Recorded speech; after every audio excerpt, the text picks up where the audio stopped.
¿Qué es la filosofía calvinista? J. M. Thier. Traducido por Valentín Alpuche. Reformedliterature.com/es. Contenido. 1. Antecedente histórico 2. ¿Qué es la filosofía? 3. La filosofía calvinista 4. Filosofía y revelación 5. El gran límite 6. Los aspectos cósmicos 7. La esfera de 8. La soberanía de la esfera 9. El orden de la ley cósmica 10. La relación de las esferas de 11. El tiempo 12. Diagrama 13. El objeto 14. Las cosas 15. La estructura de las cosas 16. La estructura de las relaciones sociales 17. La sociedad 18. Las interrelaciones 19. Cuerpo y alma 20. La estructura del cuerpo 21. Los actos humanos 22. El pecado 23. Teoría del conocimiento 24. El horizonte de la experiencia 25. Conclusión. 1. Antecedente histórico. Antes de dar un bosquejo de los rasgos principales del sistema de filosofía calvinista, es necesario arrojar luz sobre su antecedente histórico. Toda la vida está históricamente orientada, y cualquiera que desatienda el aspecto histórico de una materia, no puede ni entenderla propiamente ni evaluarla correctamente. Cuando hablamos aquí de filosofía calvinista, queremos decir aquel sistema filosófico cristiano que hemos llegado a conocer durante los últimos 30 años con el nombre Wisle que es de Westinghouse. El nacimiento de este sistema es un evento de gran significado, aunque no ha recibido la atención general que obviamente merece. Falta de familiaridad es ciertamente la apología más frecuente de este descuido.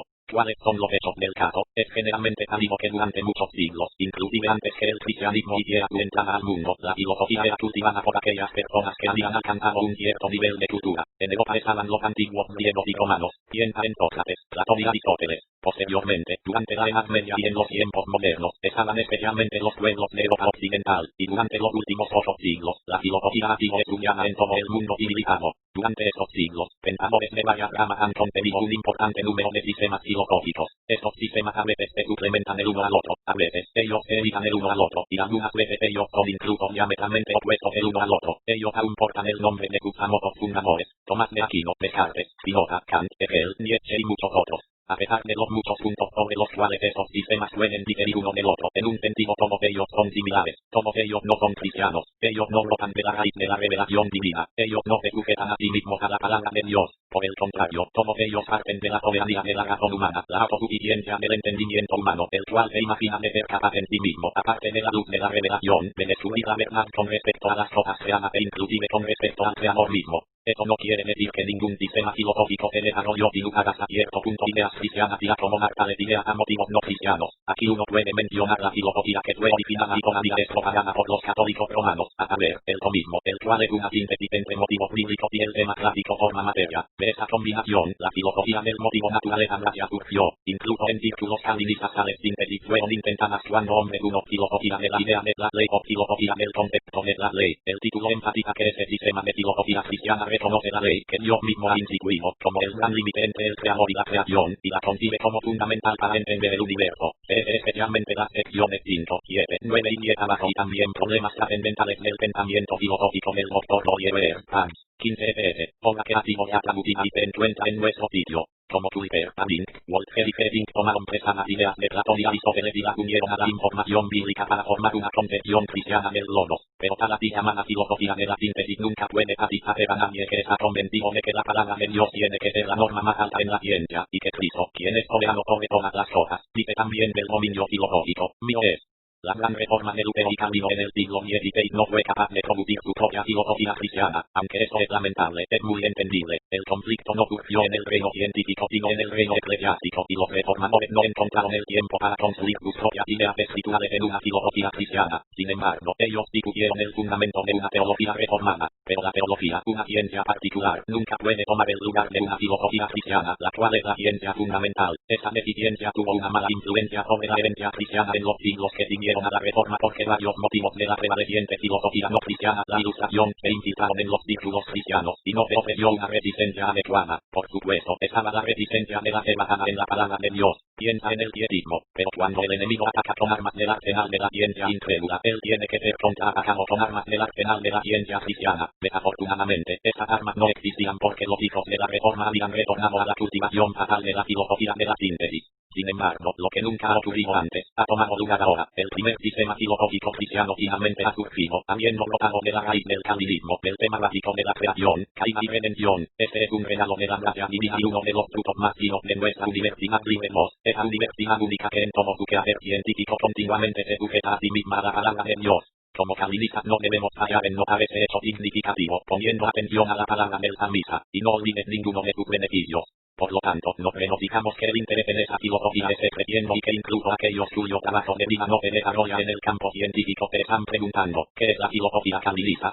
La Universidad Libre, ubicada en Ámsterdam, los Países Bajos, fue fundada en 1880 por el Dr. Abraham Kuyper. Es una universidad cristiana completamente desarrollada y de fama mundial con facultades de teología, derecho, ciencias naturales, filosofía, literatura, economía y medicina. Publica la revista académica, principalmente en inglés, llamada Petri University Quarterly. 2. ¿Qué es filosofía? Antes de poder decir qué es la filosofía calvinista, tenemos primero que señalar lo que es la filosofía en general. Con respecto a esta pregunta no solamente existe una completa ignorancia de parte de muchos, sino también mucha confusión de parte de otros. Tal vez la concepción errónea más común es que la tarea de la filosofía es explicar los misterios divinos y humanos y hacerlos racionalmente claros. Ya es hora de deshacernos de esa falsa noción. ¿Qué es, entonces, la filosofía? La filosofía es una clase específica de conocimiento científico. Cada uno sabe, por supuesto, que hay toda una serie de ciencias, matemática, ciencias naturales, ciencia histórica, economía, jurisprudencia, teología y otras. A diferencia de la filosofía, todas estas ciencias son llamadas ciencias particulares. Por eso queremos decir que una ciencia particular investiga de un modo científico o sistemático, no criaturas específicas, sino un lado específico o aspecto de las criaturas, como es llamado generalmente, a fin de examinar científicamente una cosa concreta minuciosamente en todos sus aspectos. Una pintura, por ejemplo, todas las ciencias particulares tienen que estar involucradas. La matemática examina el dibujo en cuanto al número y tamaño. Las ciencias naturales investigan la composición química de la pintura y el lienzo, de qué entorno histórico se origina, en qué periodo de la cultura encaja y qué estilo representa son investigados por la ciencia histórica. La estética evalúa la belleza de esa obra de arte. La jurisprudencia está interesada con su propiedad. La economía trata con las normas por las cuales su valor monetario es determinado, y la teología con la fe que incluso ve los productos de la cultura como criaturas de Dios.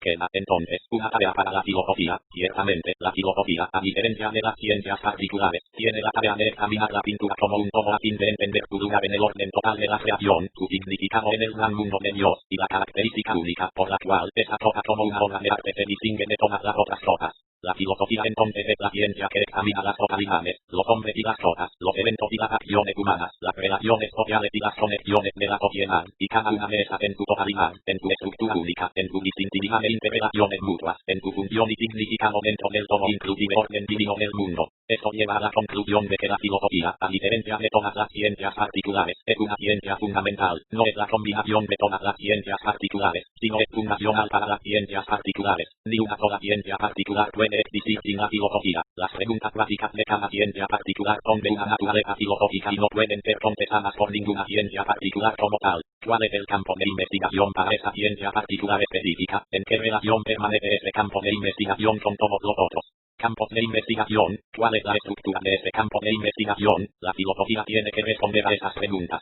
Esto demuestra la gran necesidad de una filosofía verdaderamente cristiana. Tal filosofía no es simplemente el pasatiempo de algunos que pueden tener un interés filosófico, sino es la necesidad básica de cada ciencia particular cristiana. En tanto no exista una filosofía cristiana, la ciencia particular cristiana tiene que buscar las respuestas a sus preguntas fundamentales tomando prestado de una filosofía que no toma en cuenta a Dios y su palabra. Las fatalidades, científicas como también prácticas, que han resultado de eso son abundantes. El valor de una filosofía calvinista para el sistema total de la ciencia cristiana difícilmente puede ser exagerado. 3. La filosofía calvinista. Ahora que hemos visto lo que es la filosofía, tenemos que responder a la pregunta, ¿qué es, entonces, la filosofía calvinista? Esta pregunta sería superflua si postuláramos la soberanía de la razón humana como lo hace la actual filosofía no cristiana, porque entonces nuestra fe cristiana no tendría ningún significado en el dominio de la ciencia. La ciencia entonces dependería solamente de la razón autosuficiente, la cual no permite ninguna interferencia del lado de la fe. Pero ese no es el verdadero estado de las cosas. Los numerosos sistemas filosóficos que han sido desarrollados en la larga historia de nuestra cultura y que frecuentemente se contradicen unos a otros, son una clara demostración del hecho de que la fe del pensador está siempre activa detrás de su pensamiento científico. Toda la vida del hombre está religiosamente condicionada. Su razón nunca es su punto de partida absoluto. Todo lo que el hombre hace está determinado en las profundidades de su corazón. Su relación con Dios está determinada en el corazón. Aquí él está renovado por el Espíritu Santo e injertado en Cristo, o él pertenece en su apostasía de Dios. Y así como tu alma es religiosa, también lo son todas las funciones de la vida que provienen de esa alma o corazón. Es decir, el pensamiento humano, siendo una de las muchas funciones de vida, está también religiosamente condicionado, y se revela a sí misma ya sea en servicio a Dios o en apostasía de él. Y debido a que todas las funciones de la vida del hombre están bajo la dirección de su función principal, la fe. Por lo tanto, el pensamiento científico también está bajo la dirección de su fe. El así llamado pensamiento científico objetivo puro que no es influenciado absolutamente por la fe del pensador, simplemente no existe, es pura ficción. Significaría que el pensamiento tendría que ser liberado tanto del corazón y de la orientación de la fe, lo cual equivaldría a su abolición. Detrás de todo el imaginario pensamiento científico puro se esconde la elección religiosa del corazón, una elección apóstata. Cualquiera que declara que el pensamiento humano es autosuficiente, ha puesto su corazón en el ídolo de la razón, en la cual él tiene fe y sobre la cual todas sus funciones de vida están ahora basadas. Esa es la filosofía de la inmanencia, es decir, la filosofía que se origina en un corazón que confía en la criatura mexicana y que, debido a la fe en ese ídolo, aleja el pensamiento científico de aquel, suyo temor es el principio de la sabiduría, y quien quiera que razona en apostasía en los fundamentos, necesariamente se ha descarrilado en el campo de las ciencias particulares, llegando a estar inmiscuido en falsos problemas y contradicciones. Nunca será capaz de ajustar los elementos de la verdad que ha descubierto en el contexto total de la verdad, la cual es básicamente religiosa. De todo eso es evidente que la antítesis entre fe e incredulidad, entre aquello que es de Cristo y aquello que está en contra de él toma expresión en la ciencia y ciertamente no evade el dominio de la filosofía. Debido a que la fe del filósofo en verdad influye su pensamiento filosófico, tiene mucho sentido preguntar qué carácter tiene que tener una filosofía calvinista. A eso respondemos, la filosofía calvinista es la filosofía que brota de la raíz del cristianismo, no es simplemente un cierto sistema de la así llamada filosofía neutral, la cual es en esencia no cristiana, aunque mejorada o suplementada o corregida por medio de unos cuantos pensamientos cristianos. Tal vez dicha filosofía sintetizada obstaculizado a la ciencia cristiana por mucho tiempo en el desplegamiento de su propio carácter, en ningún solo dominio de la vida, y ciertamente no en la ciencia. El hierro y la arcilla pueden combinarse permanentemente. No, la filosofía verdaderamente cristiana rompe con toda filosofía que no surge de la fe en el único Dios verdadero que se nos ha revelado a sí mismo en su palabra, y aparte de cuya luz no puede hallarse verdadera sabiduría al investigar todas sus obras. La filosofía calvinista tiene tanto un carácter positivo y uno negativo. Es negativa porque rehúsa honrar a cualquier ídolo. Vimos arriba que en su proclamación de la soberanía del entendimiento humano, la filosofía no cristiana se forma un ídolo de la razón autosuficiente. La tragedia de la idolatría es que un ídolo llama a otro, porque la idolatría siempre termina en politeísmo. De este modo, la actual filosofía ha producido una serie de sistemas que pueden caracterizarse por términos tales como materialismo, psicologismo, escepticismo, eticismo, fideísmo, ligado a cada uno de estos términos se halla la adoración de un ídolo específico. El materialista honra la materia junto a la razón, declarando que lo físico es todopoderoso y autosuficiente, junto al ídolo del pensamiento puro. El psicologista honra la sensación como la fuerza junto la mora en la realidad, de tal forma que todos los fenómenos son reducidos a las sensaciones, y la vida humana está confinada a eso, y así podemos seguir. Después que la ciencia ha servido a cierto ídolo por algún tiempo, pero sin hallar satisfacción perdurable en él, un nuevo ídolo es erigido, y entonces empieza de nuevo el juego. Este ciclo es tan agotador que nadie es capaz de describirlo adecuadamente. La filosofía calvinista rompe con toda esta idolatría, porque su punto de partida no tiene necesidad de ídolos. Por la aceptación de los hechos de la creación y la ley, no solamente se reconoce a sí misma al servicio de aquel quien a través de Cristo Jesús creó y redime todas las cosas para su propia gloria, sino que también permite que todas las cosas permanezcan en su propio lugar y las aprecia porque su Dios les ha dado significado temporal. El carácter positivo de la filosofía calvinista se manifiesta a sí mismo en su elección del punto de partida a través de la fe verdadera en la palabra de Dios. Su verdad solamente nos puede liberar del servicio del pecado, inclusive en la ciencia.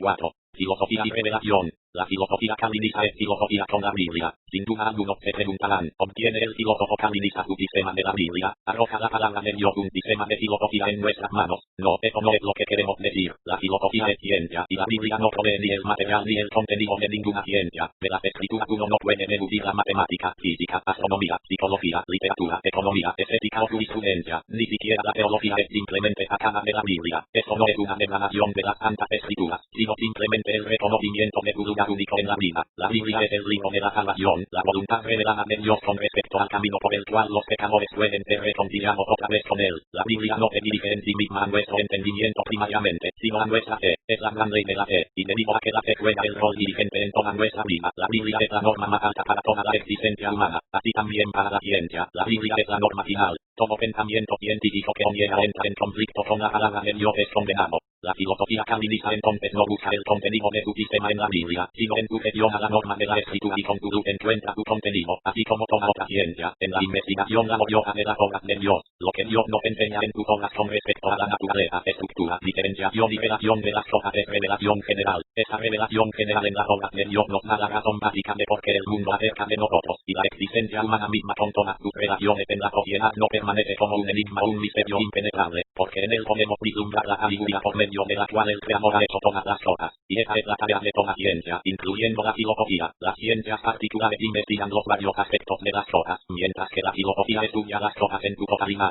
Humanamente hablando, el curso de la ciencia es interminable. Eso no es así solamente porque la ciencia necesariamente tiene que corregir continuamente sus numerosos errores de tal forma que da un difícil paso hacia adelante solamente después de numerosos pasos hacia atrás, sino principalmente debido a las riquezas inagotable de la multiforme sabiduría de Dios revelada en sus obras. Sin embargo, esa revelación general solamente puede ser entendida correctamente a la luz de la revelación de la Escritura. La filosofía calvinista quiere hacer precisamente eso. Es la investigación científica de la totalidad cósmica en completa sumisión a la palabra de Dios. 5. El gran límite. La filosofía calvinista exhibe su punto de partida absolutamente cristiano al mantener la distinción bíblica básica entre Dios y el cosmos. Dios es el creador todopoderoso y sustentador de todas las cosas. El cosmos es el todo de la creación, absolutamente dependiente de su hacedor. Esa distinción básica no es el resultado de nuestra propia investigación, sino que es bíblicamente revelada. ¿Cuál es, entonces, la gran diferencia entre el creador y sus criaturas? Consiste en eso, que todo lo que Dios ha creado ha sido sujetado a su ley. No hay nada de lo que ha sido hecho que no esté bajo la ley. Tal ley es la expresión de la voluntad de Dios para la existencia, actividad y vida de las criaturas. El carácter creado de la criatura, la subjetividad, la dependencia y el deber de obediencia son sacados a la luz por la ley, y no también de todas las criaturas, porque la ley se aplica no solamente al hombre, sino también a los ángeles, animales, plantas y cosas inanimadas. Lee los primeros versículos de Eclesiastes 9 y verás que la existencia y actividad del sol, viento y el agua están de acuerdo con la ley. Porque todo lo que fue creado está sujeto a la ley divina, por lo tanto toda la creación está sujeta bajo la autoridad de Dios y obligada a obedecer a aquel que hizo todas las cosas. Como lo expresa esta filosofía, toda la creación está caracterizada por el hecho de que su modo de ser es significado. Esto significa que el significado, propósito y destino de toda criatura, grande y pequeña, nunca yace dentro de sí misma. Nada de lo que fue creado es autosuficiente. Asimismo los de cosas creadas en una contradicción interna porque aquello que es divino tiene que ser autosuficiente. Pero tan pronto como la independencia es adscrita a la criatura, pierde su significado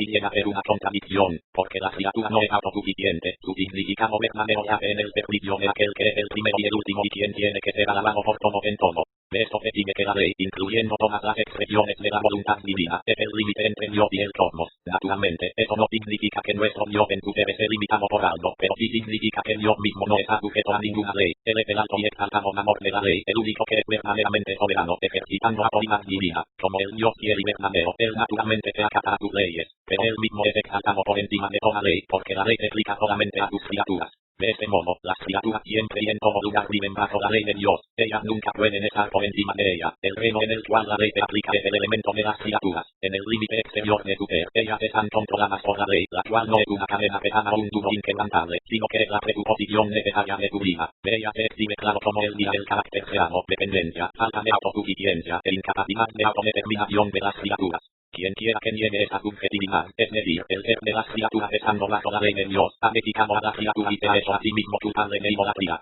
El error que es denominado subjetivismo es generalmente reconocido, pero no debemos definir ese error como un exagerado énfasis en el ser sujeto, sino como una negación del mismo, porque en la práctica y en la teoría, el subjetivismo primero libera al sujeto de toda ley divina y después exalta a ese sujeto para llegar a ser su propio amor de la ley. De esta manera, el sujeto, una criatura dependiente y limitada, es exaltada para convertirse en Dios, quien es independiente y soberano. Como resultado, vemos la necesidad de iniciar una filosofía cristiana con el reconocimiento del gran límite entre Dios, el amor de la ley y sus criaturas que están bajo la ley, sujetos a él, bajo su autoridad. La criatura nunca puede cruzar ese límite. 6. Los aspectos cósmicos. Hasta ahora hemos hablado de la ley en singular. No hemos hecho eso porque solamente haya una ley, sino para resumir todas las leyes divinas las cuales el Creador, como expresiones de su santa voluntad, ha puesto sobre sus criaturas. Hay una variedad de leyes en el cosmos, y esas muchas leyes corresponden a los varios ramos o aspectos de las criaturas a las cuales nos hemos ya referido. Ahora surge la pregunta, ¿cuántos aspectos son exhibidos en las cosas que Dios ha hecho? ¿Cuántos ramos pueden ser observados en la realidad cósmica? ¿Y cuáles son ellos? Hay 14. Los daré en orden, desde el primero que es el menos complicado hasta el último que es el más complejo.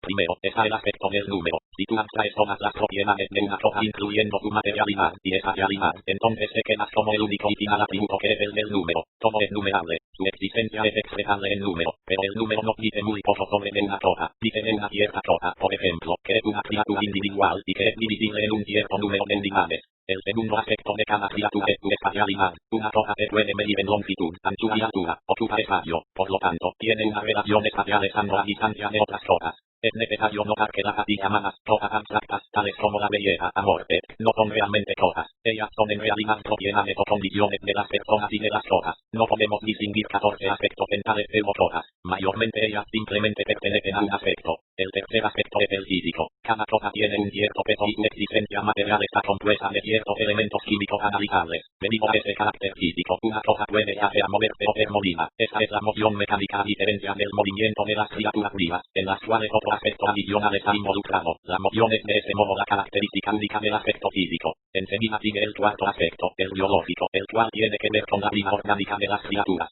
Una planta que no solamente es numerable en el espacio, químicamente analizable, pero lo que es único aquí es que la planta crece, sufre un proceso de metabolismo, florece y produce semilla. Es el amor biológico orgánico que también se halla en los animales y el hombre, pero que no aparece en las cosas inanimadas. Un animal, aunque está biológicamente relacionado con la planta, tiene en adición un quinto aspecto, el psicológico o el aspecto de la sensación. Si un animal es herido, experimenta dolor y la expresión de ese dolor, vive y actúa según sus instintos, ve y oye y reacciona psicológicamente. De ese modo, la característica distintiva del grado psicológico de la existencia es la sensación. Eso no significa que todo lo que es psicológico tiene un alma. La psicología no es por lo tanto la ciencia del alma sino la ciencia de la sensación. Sin embargo, el hombre, aunque relacionado con los animales, las plantas y las cosas en los previos aspectos, es exaltado muy por encima de ellos, porque él ha sido creado a la imagen de Dios. En sexto lugar, por lo tanto, la existencia humana exhibe un aspecto analítico. Esto implica que el hombre es capaz de pensar analíticamente y por medio del entendimiento combinar los elementos analizados en un concepto y de esa manera llega conscientemente a poseer conocimiento. Pero el aspecto racional en el hombre está lejos de ser lo más alto y más importante. Llamar al hombre una criatura racional no es incorrecto en sí mismo, pero es obviamente incompleto, porque la racionalidad ciertamente no es la característica distintiva de su ser.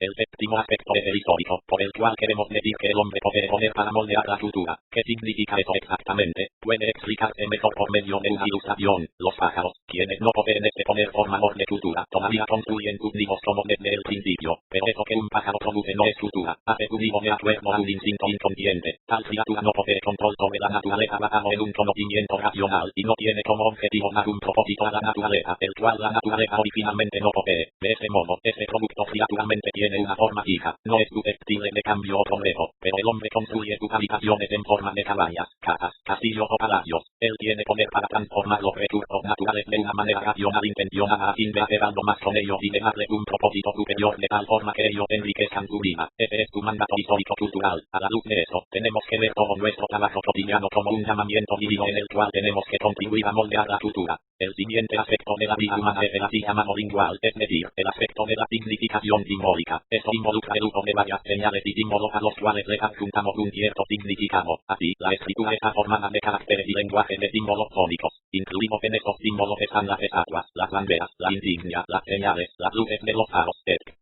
Seguidamente viene el noveno aspecto, el social. Este aspecto está caracterizado por la asociación mutua, integración y comercio entre la gente. Existe una nivel de confusión con respecto a la palabra social. Se usa para muchas cosas que no tienen nada que ver con el significado real de la palabra social. Algunos usan la palabra social para cualquier cosa que tenga que ver con el movimiento sindical unido. Otros la aplican a aquellas medidas promulgadas para mejorar la suerte económica del obrero. Y un tercer grupo aplica la palabra social a las preguntas con respecto a las relaciones laborales u organizaciones comerciales. Si queremos escapar de este laberinto de confusión, tenemos que enfatizar consistentemente que lo social se refiere simplemente a aquello que se relaciona a las asociaciones sociales. Verdaderas medidas sociales son aquellas que promueven o mejoran la integración entre la gente, tales como los proyectos de vivienda, construcción de caminos, medidas sanitarias, etc. Las cuestiones salariales son, por otro lado, de una naturaleza económica. La asociación es algo distintivamente humano, por eso queremos decir que como humanos no estamos simplemente uno al lado de otro en el mundo, más bien, tenemos contacto y compañerismo unos con otros de maneras numerosas.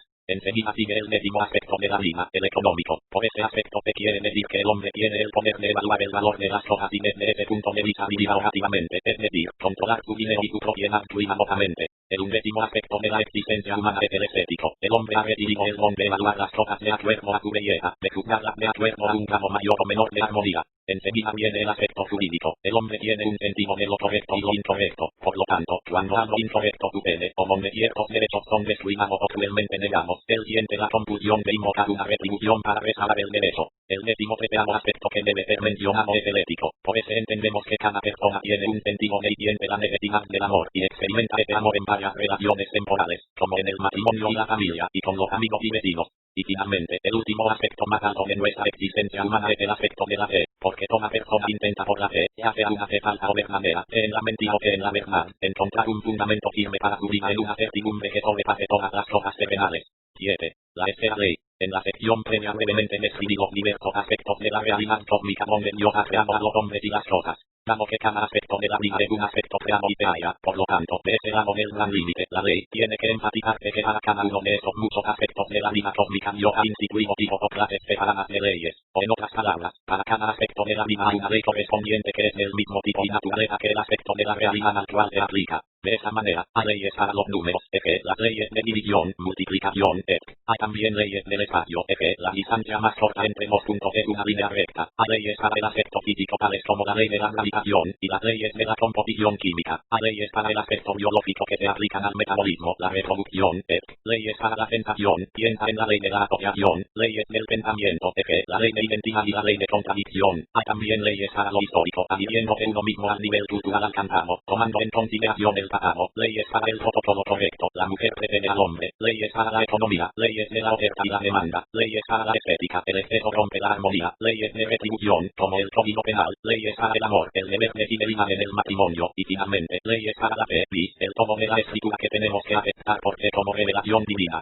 Ahora, todas las leyes que se aplican a un aspecto específico, juntamente con aquel ramo subjetivo de la realidad cósmica misma, las designamos una esfera de ley. Esto significa que en cualquier esfera leymana podemos diferenciar dos fases, el ramo ley y el ramo sujeto. Estos nunca deben ser reducidos a confundidos uno con el otro. El ramo ley está por encima del ramo sujeto, así como Dios está por encima de su creación. El gran límite entre Dios y el cosmos atraviesa cada esfera ley horizontalmente. Lo que es sujeto nunca puede llegar a ser ley, y lo que es ley nunca puede llegar a ser sujeto. Eso es fácilmente demostrado en la esfera ley histórica. Algunos mantienen que la historia nunca es normativa y nunca puede ser el estándar de acción, mientras que otros mantienen exactamente lo opuesto, contendiendo que la historia ciertamente es normativa. ¿Cuál es la verdad? La contención de que la historia es normativa es verdadera en el sentido de que la acción histórica en su ramo subjetivo está determinada por las normas históricas, pero la historia entendida como el proceso subjetivo del desarrollo cultural no es normativa, es decir, uno nunca puede usar los hechos históricos, los cuales siempre son subjetivos, como una norma para su conducta. En otras palabras, el sujeto histórico nunca llega a ser la ley histórica, porque cada sujeto histórico está siempre sujeto a una ley histórica. Dos cosas tienen que decirse con respecto al ramo ley de las esferas ley. Primero, tenemos que notar que en las primeras 5 esferas ley, la aritmética, la espacial, la física, la biológica y la psicológica, la ley es dada directamente por Dios, y no puede ser quebrantada. Un animal siempre actúa de acuerdo a sus instintos psicológicos y no se desvía de ellos. Así también las plantas y las cosas inanimadas están absolutamente ligadas a las leyes establecidas por el Creador. Por otro lado, en las esferas superiores y distintivamente humanas, la ley tiene el carácter de una norma, es decir, una regla para la conducta correcta que puede ser quebrantada por una elección libre. En nuestro pensamiento podemos transgredir las leyes del pensamiento por medio de un razonamiento ilógico. Cometemos errores linguales, violamos las leyes sociales y actuamos sin amor. En tales maneras, el pecado humano toma expresión. Debe notarse además que en las esferas ley normativas, Dios ha dado al hombre una tarea en relación a la ley, porque en esas esferas ley normativas Dios ha dado las leyes solamente en principio. Esos principios de pensamiento lógico, desarrollo cultural, lenguaje, asociación, jurisprudencia, amor, tienen que positivarse y elaboradas y concretamente aplicadas a las situaciones y relaciones específicas. La ley del amor, por ejemplo, se aplica a la vida familiar, pero la aplicación específica de esa ley en la relación de los hijos hacia los padres, tiene que deducirse en el principio general por los padres. 8. La soberanía de la esfera. La palabra soberanía implica poseer el poder de expresión, la capacidad de ordenar, revestida de autoridad. Dios es el soberano supremo, el comandante absoluto, el exaltado poseedor de toda autoridad. Toda soberanía y autoridad en la tierra procede de él, es instituida por él, y siempre es responsiva a él, y ya que la soberanía absoluta descansa en Dios, sus leyes las cuales son la expresión de su voluntad son también soberanas. Esas leyes ejercen autoridad y están revestidas de poder, pero solamente dentro de la esfera a la que ellas se aplican. La filosofía calvinista denomina a esta soberanía la esfera ley propia, o soberanía de la esfera. Esta soberanía de cada esfera ley realmente significa que los varios aspectos cósmicos son mutuamente irreducibles. Cada aspecto de un significado fase original de la vida con tu propia y única idea central núcleo de significado o significado nuclear con tu propio significado, el cual no debe ser deducido de los otros aspectos. Cada uno de estos aspectos ha recibido sus propias leyes de Dios, las cuales no pueden ser transferidas de una esfera a otra. Las leyes físicas no pueden ser aplicadas al aspecto psicológico de la sensación. Una sensación no puede ni ser medida ni pesada. La información histórica no puede ser explicada como reacciones psicológicas, aunque eso último parece que sí funciona. Sin embargo, siempre queda algo que resulta obstinadamente ser psicologizado. Otro ejemplo más, la vida de fe, jurídica o ética de los hombres no puede ser reducida a fenómenos históricos. La realidad se opone a esa reducción de una clase de cosas, caracterizada por un aspecto específico del cual deriva su significado, a una clase cualificada muy diferente de cosas. Quien quiera que reduzca sea la razón aniquila la verdadera fe y hace que la religión viviente se ahogue en el razonamiento estéril. Las diversas leyes son soberanas únicamente en aquel reino de la vida para el cual el Creador las ha instituido. Cualquiera que no tome en cuenta eso, sino que arbitrariamente e imprudentemente exceda los límites de la tercera ley, llega a quedar atrapado en aquellas insolubles contradicciones que son llamadas antinomias.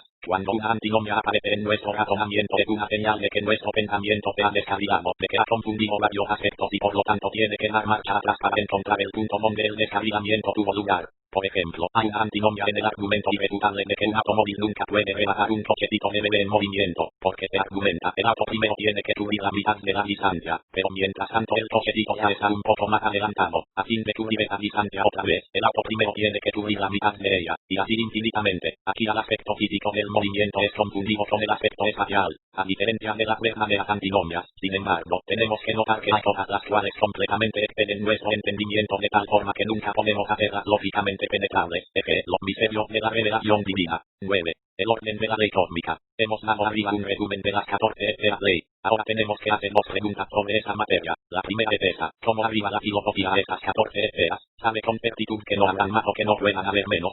No puede mantenerse con certidumbre que no hagan más. Es posible que un análisis científico posterior muestre que un área de la vida, el cual hasta ahora ha sido subsumido en uno de los aspectos reconocidos, sea un aspecto único de la realidad con su propia idea central y reducible significado nuclear. Llegaríamos a esa conclusión si en nuestra investigación de esa área continuamente encontramos antinomias, la señal de estar en el camino equivocado. De eso deducimos que la filosofía calvinista es adversa a un sistema cerrado, debido a nuestro limitado conocimiento humano y la posibilidad de error. El sistema siempre tiene que retener un carácter abierto.